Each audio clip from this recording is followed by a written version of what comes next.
Macam mana Mam? Ini dia Imam satu kita. Alhamdulillah, servis memang mantap, terbaik.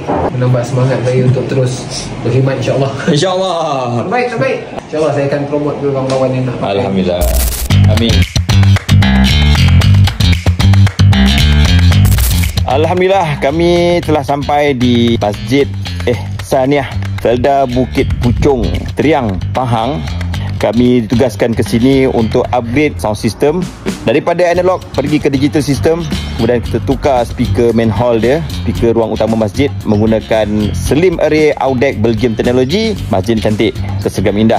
Tapi pihak AJK tidak berpuas hati dengan sound system yang telah sedia ada. So kita akan buat yang terbaik, insyaAllah. Boleh dikatakan masjid ni baru saja siap di banner, tetapi menggunakan speaker ni, itu dia. Jadi tak sesuai digunakan di dalam masjid yang besar ni. So kita akan tukar main hall speaker ni. Ini dia equipment rack yang sedang digunakan sekarang.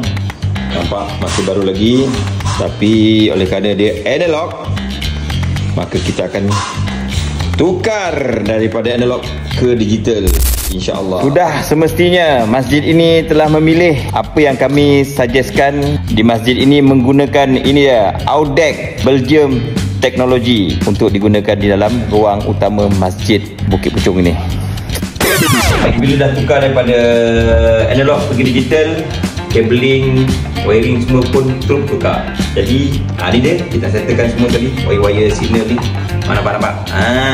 Jadi tugasan kita selesaikan semua sekali dan kita nak test. Itu dia, settle dah. Kita dah upgrade merek sistem ni. Felda pula menggunakan digital Mr. Rack. Alhamdulillah, selesai semua tugasan kami di sini. Setup keseluruhan speaker di ruang utama solat. Kemudian kita dah pasang satu speaker untuk imam, iaitu di mihrab. Kita dah selaraskan sound, dah tukar mic imam menggunakan Shure mikrofon. Kita dah set up speaker di menara. Terima kasih kepada mereka yang telah mempercayai dan memberi tugasan kepada kami, Abar Business and Services, untuk tempat lain kalau nak guna digital. Jangan lupa Roger. Assalamualaikum.